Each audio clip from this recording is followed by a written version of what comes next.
Hello friends. So in the spirit of keeping this channel, the second channel, more active than usual and updating you guys with things that are happening in my life, I decided to make this little vlog today.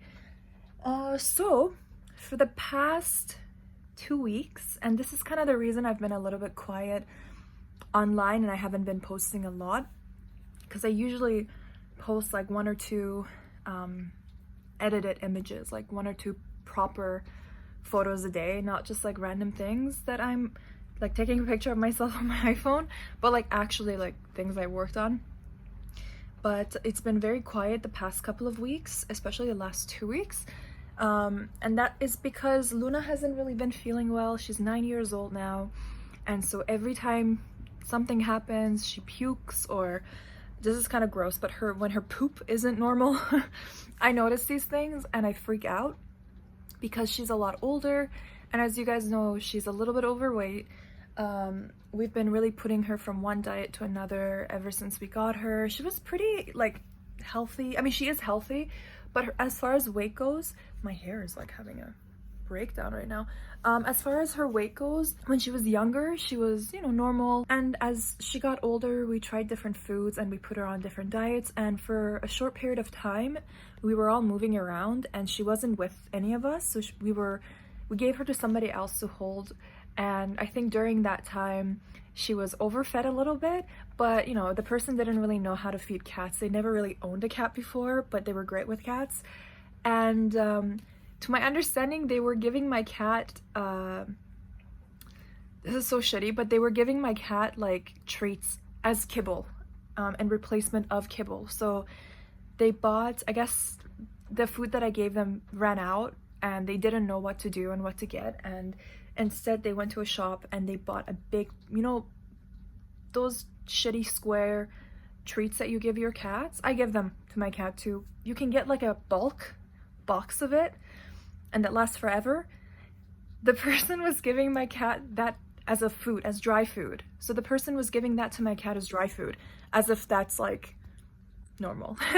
So my cat for a couple of months was eating way too much fat for her, and she wasn't really moving a lot because she was in a home that, was a huge, very spacious, but she wasn't comfortable. We weren't there. So I think that's kind of the beginning of her gaining weight and finding it really hard to lose the weight, because she's not a very active cat. She doesn't really like to play much. She's just a princess.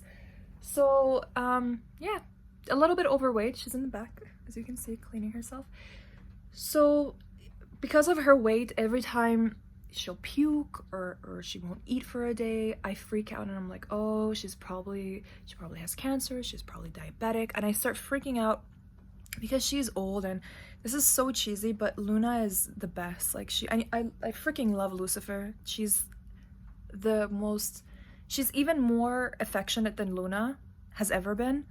She's so touchy. As soon as I wake up in the morning, Lucy crawls up to my neck and falls asleep like a little baby. Like it's amazing. She thinks I'm her mom, like her cat mom. Luna is the original, Luna was my first cat, is my first cat. I'm talking like, God forbid, I'm talking like she's dead.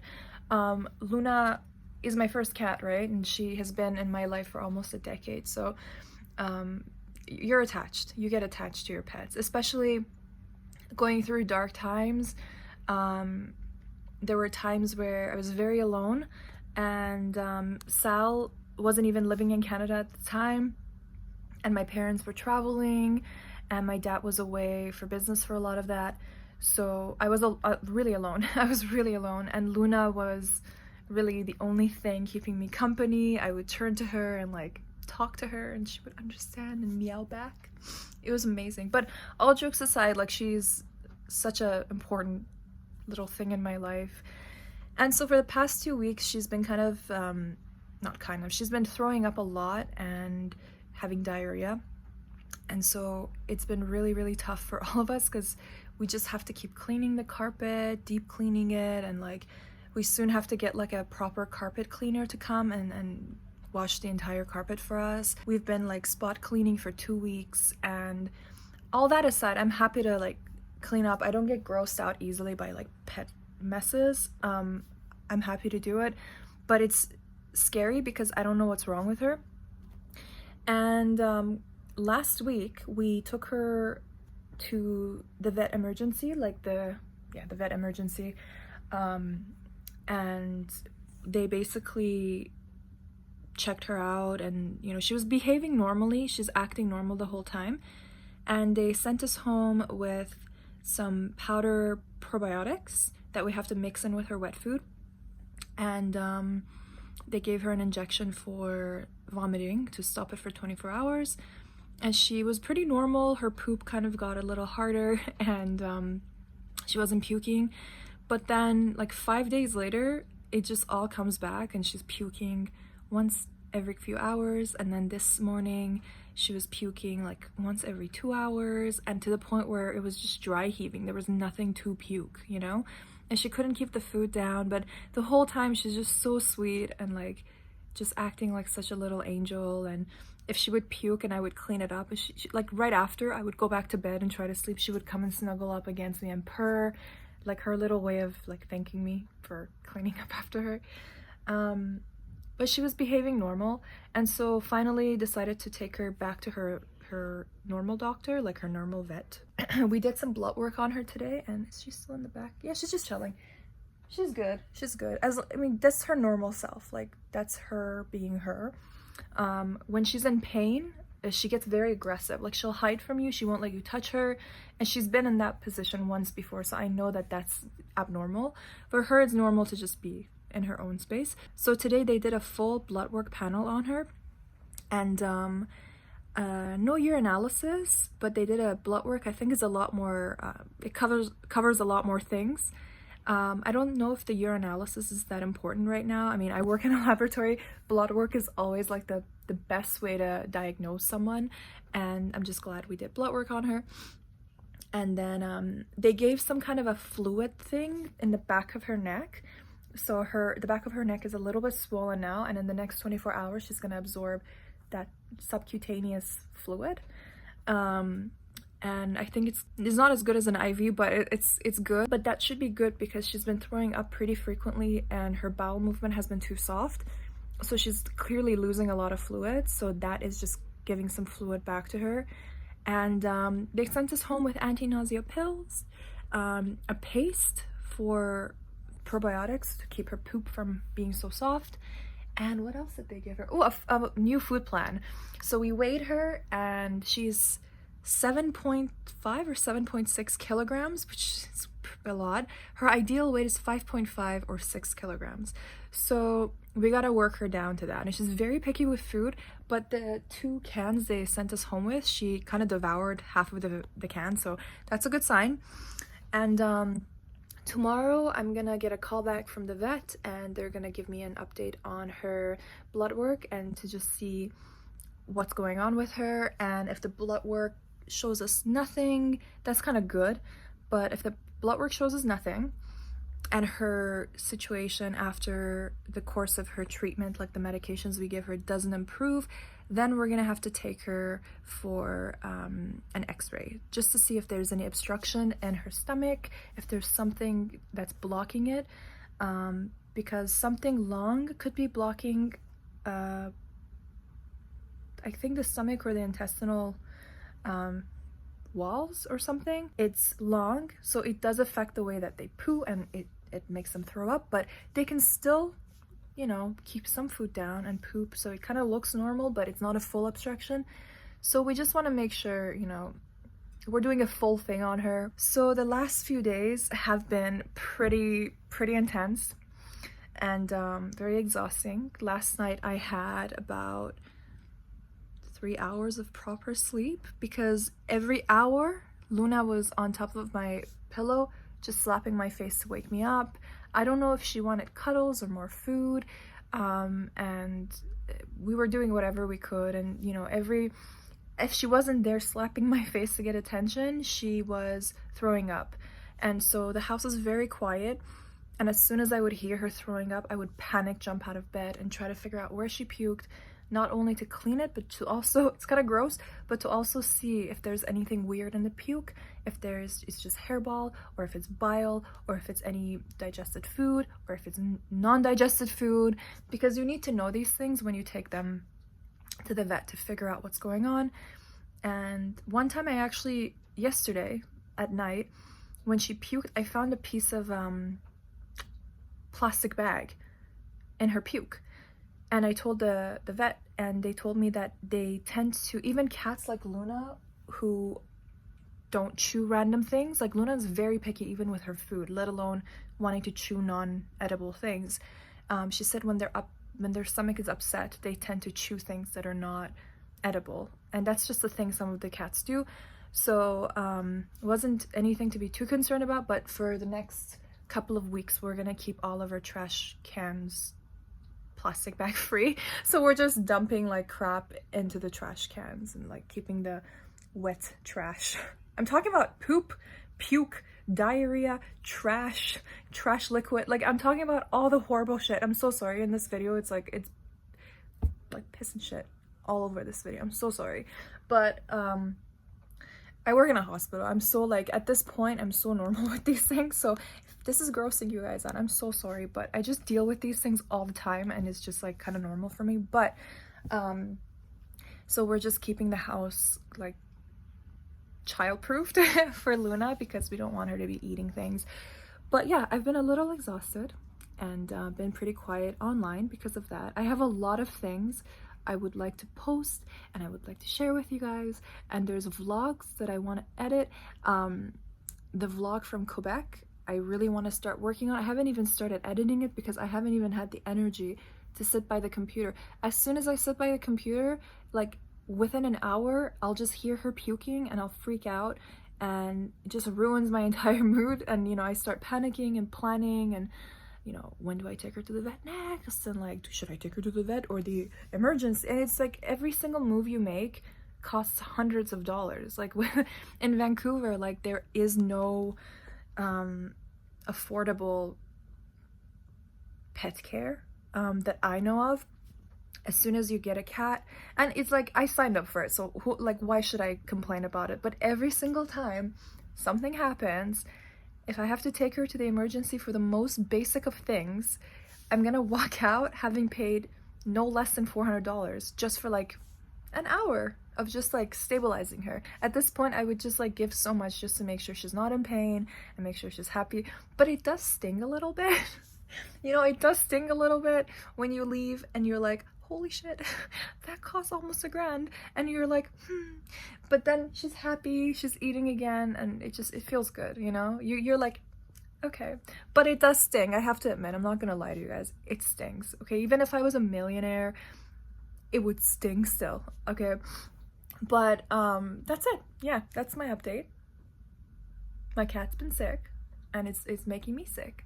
Like this morning I woke up and I was so stressed out. One of my eyes, I think it's actually perfectly fine now. One of my eyes had like half of the cornea was just red from stress. It wasn't even like irritated or anything, it was just stress. Like I know I'm super stressed out when my eye starts going like red for no reason. It's not itchy, it's not painful. I don't know if it's just the pressure, but I think I can handle a lot of stress in my life. I think my my level of how much stress I can handle is pretty high now, having been pretty much like online and learning how to deal with other people, different kinds of people. And ever since I was like 15, I worked. I liked to work. I didn't need to work when I was 15, but they came to my school. I'm just randomly ranting now, okay? So I know how to handle stress because ever since I was little, ever since I was 15 years old, I actually had a day job. And it was like right after school. My first job was I worked in the deli department of a really fancy ass grocery place called Urban Fare. And I worked at the very first one that ever opened in Vancouver, and I was the deli girl. And it was so fun. I loved it. I was like a 15-year-old kid preparing meats and really fancy expensive cheese for people who like to pay way too much for cheese and meat. And I don't know how it is now, but back then I thought the urban fare had mostly ridiculously expensive stuff. They had like Swarovski water, and I was just like, I work here. And I kept every year I had a different summer job. I didn't really need to, but I didn't need to at all, actually. I didn't need to pay rent. I didn't even like that make up that much to want to spend all my money on it. Mavsoun didn't exist, so I didn't have anything to spend my money on, but it was fun. So I learned to, you know, handle stress and deal with different kinds of people. And I learned, you know, the value of money and all that shit way before I feel like most other people do nowadays. I think, not to judge anybody, but I think nowadays everything is kind of handed down to people. Like, they don't really work that much for anything. A lot of people do, but I still see a alarming amount of people, teenagers, that just kind of expect that. And I don't blame them. Like, if you look at YouTube and you see what's trending, the biggest names are absolute douchebags. Like, if you really look at it, like the Logan Pauls and the Jake Pauls and the Lil Tays, that like little cringy kid from Vancouver, like, these people are cancerous. Like, I think it's just teaching people to not do anything and just expect somehow for money to end up on their lap for being obnoxious online. So with that being said, I can handle stress well, and now I've been working in a hospital for over 2 years now, and it's a pretty busy hospital, and I'm not a nurse. I think their job is the hardest. I work in the laboratory, but I do have to deal with patients face to face. There's a lot of difficult situations I have to prepare myself for. I see patients in the most I mean, most people would find it disturbing. Like, most people would go into that patient's room and just come out not the same because of the condition they're in and what they're going through, especially people who are sensitive. But I've learned to deal with it, you know, and be compassionate, but deal with the stress. But now that I'm getting older, I'm 27 years old now, my body reacts differently to stress. So sometimes, even when I'm keeping all that stress down in the back of my head, I wake up and I can't move my neck. Like, it's so stiff. And, you know, I know that I already have some problems with my back, but I can tell that's not normal. Like, that's just like stress kind of building up and tensing, like creating this tension on my neck. And another more visible one is my eye. It just goes super red, one of them, and it looks like I have pink eye, but I know I don't have pink eye. It's just like it goes away in a few hours. So that's how I know I need to chill out. And I'm generally the type of person who, I could be having a panic attack right now and you wouldn't even know it. Like, you would not know it. I don't physically show I do have panic attacks. Like, I do get anxiety attacks. I do get emotionally drained like other people, but I think I'm the very like small percentage of people who keep it in really well. Like, I could be dying right now and I would still be making this video seeming pretty much okay. I think that also makes it a little harder on my body because I'm like I'm imploding, basically. I'm imploding, you know, just keeping it all in and dealing with it. Sometimes it's nice to, like, I don't know, put your face in a pillow and scream your lungs out. You know, I feel like that would be better for me sometimes than to just keep myself calm, you know, just so I don't offend the people around me, so I don't make the other people around me uncomfortable. But I'm that kind of person, you know, I just like to keep everything kind of to myself if it's not positive. Yeah, so this is my rant. Hi. Welcome to the second channel. Nothing makes sense here, and I talk about random shit. So stupid. So I told the guy my name is Rose. He put Lus. L-U-S. Girl. Rose is my fake English name that never actually stuck when I went to school. I'm like ranting to you guys now because I'm so bored and tired. Like, the whole day has been running around, cleaning puke, cleaning poop, freaking out for my cat, and then going to the vet. I haven't had anything to eat today except not even full. I still have like a crap load of this left. So I'm bored. I only had time to put some makeup on because it always makes me feel way better if I have a little bit of makeup on. Do you relate, you know? So about the fake name, when I first moved to Canada, when I went to elementary school, there weren't a lot of immigrants at the time in Vancouver. Like there were some, but I think what I noticed was most people were from here, or they've been here for a long time. Because in my school, there was no ESL, which is English as a second language. There was no English class for people who don't speak English, you know? There was just like normal English class where they teach you like literature and stuff. So that's kind of how I knew that there wasn't a lot of us immigrants here, you know, because nobody really worried about teaching you English. So back then, if I wanted to learn English, I had to get a substitute teacher, and that was too expensive for us. So I just kind of tried learning with other people. And what didn't help was I did not speak a word of English when I first moved here. I think that's why I speak it so well, because I was desperate to learn. You know, I was really desperate to learn because I couldn't communicate with anybody. And it made it even harder that my name was like so hard to pronounce. People call me Faru, but the proper pronunciation is Furuq, and most people can't. They butcher the crap out of it. So they were like, "Oh, can you give us an English name for us to use?" And I kind of refused because it's not that hard of a word to pronounce. Faru, easy, right? You don't have to say it properly. And I kind of didn't want to legally put Rose as my English name because I don't have any I have no association with it. And I didn't really want to make Rose my official English name because eventually it'll end up on your care card, your medical card. And I didn't want it. I had no like connection to Rose. Like Furur is a very important name for me. Like I was named after someone very, very close to the family, and it's a very precious name. Like I don't want to just get rid of it. Like my dad named me, and I don't want to just be like, "Thanks, Dad," but no thanks. You know, like I want to have my name. I love my name. It sounds weird. It sounds like frog, but it's my name and I love it. So Rose became my fake Starbucks name. You know, every time I go somewhere where it doesn't matter if they know my real name or not, if it makes their job easier, I'll say Rose. You know, for when I call a cab, my name is Rose.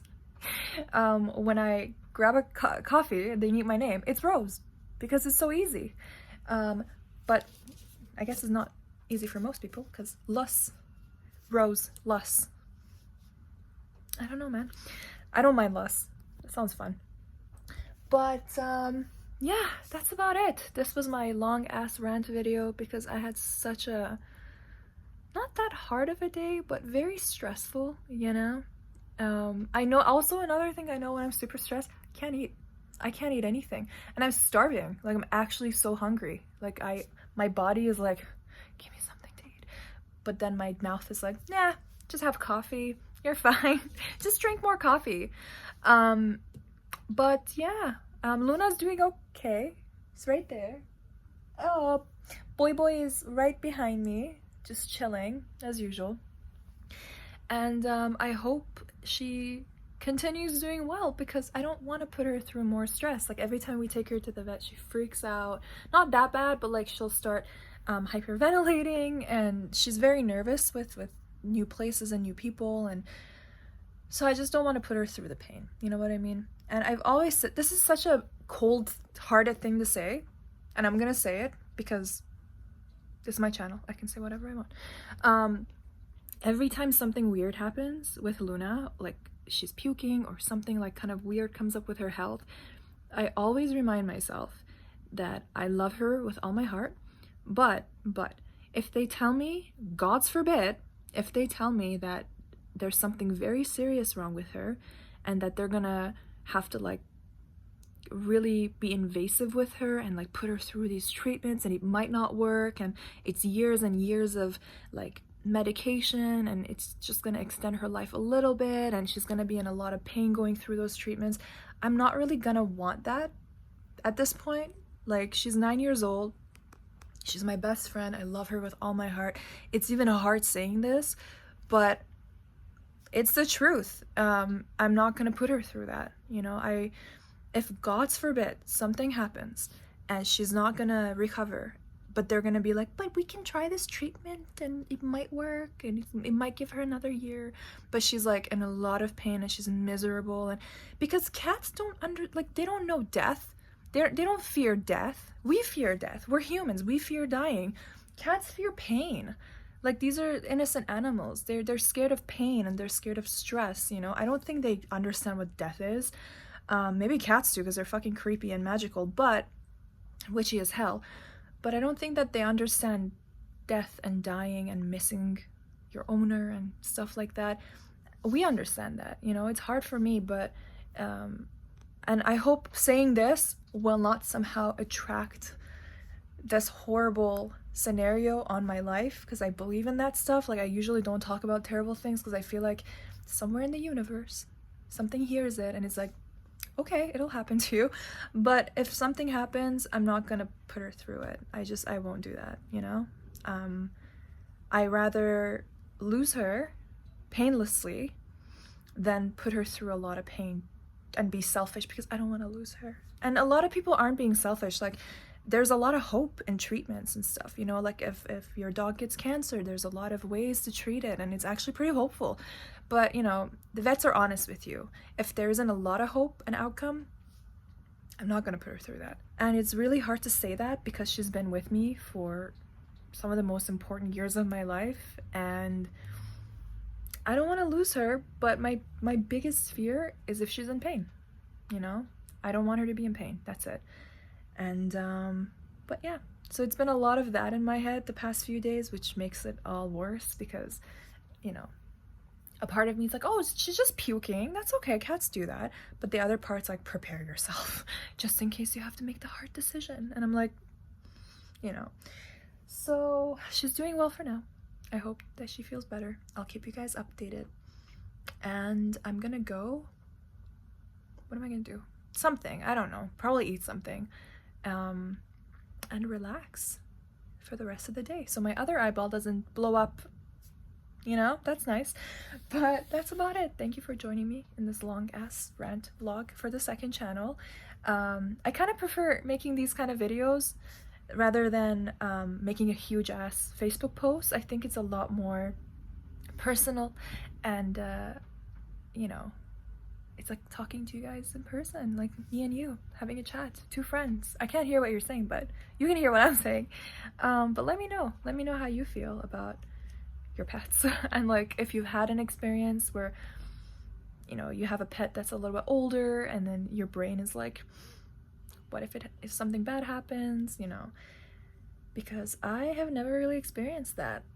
I've never had a pet like this, you know. I've had hamsters and birds and shit like that, and but cats are different. Dogs and cats are like very different. It's like losing a member of your family, you know. For me at least, like when they're sick, it feels worse than when I'm sick, because at least I know I'm fine, you know. But I don't know if they're fine. They can't tell me that they're hurting. And Luna is a very strong girl. She doesn't complain a lot, so I don't know if she's in agonizing pain or if she's just like not feeling that well. So it's a little bit scary. Whenever she feels under the weather, my brain goes into like dark places. But it's, you know, what can you do? You know, I knew it when I was getting the cat that, you know, one day things are gonna go downhill. And but it's not going downhill yet, so I just freaked out. I mean, it's normal. Cats have diarrhea, cats throw up, maybe not for 2 weeks straight, every 2 hours, but they do. And you know, it seems like a simple enough problem, but it's draining me and it's exhausting, and I just wanted to share it with you and just be like, hey, what's up? I'm not doing well. But yeah, all jokes aside, I'm a lot happier and a lot more relieved right now than I was when I woke up, because we did something about it. And I trust the vets. They know more than I do. And if they say this might work, I'm gonna try it out and, you know, see how it is. It's not a big enough issue to freak out, but I freak out easily when it's my babies. But that's about it, guys. Thank you for hanging out with me. I hope you're enjoying these random vlogs. That's about it. Yeah, I hope you're doing well. What's new with you? Did you enjoy the last vlog, the A Day With Me vlog thing? I want those to become something that I do for the second channel. I feel like it's super fun. This is not gonna be a day with me because it's just a little portion of me sitting and talking to you guys, and I'll show Lucy and Luna in it. It's not a full day, so it doesn't count, but I really want to do more A Day With Me vlogs. And I want to make all the titles like the Friends episodes, like the one with or the one where this happened. And yeah, because I love Friends. I watched it for the first time like a couple of months ago and totally love it. But anyway, I'm gonna go. I hope you guys are doing well, and thank you for joining me and hanging out with me. And I always have a lot of fun making these videos for you guys, even if the subject is not so pleasant. But yeah, keep an eye out on Facebook, Instagram, main channel, everywhere, because I want to be posting new things soon. Much love. Bye.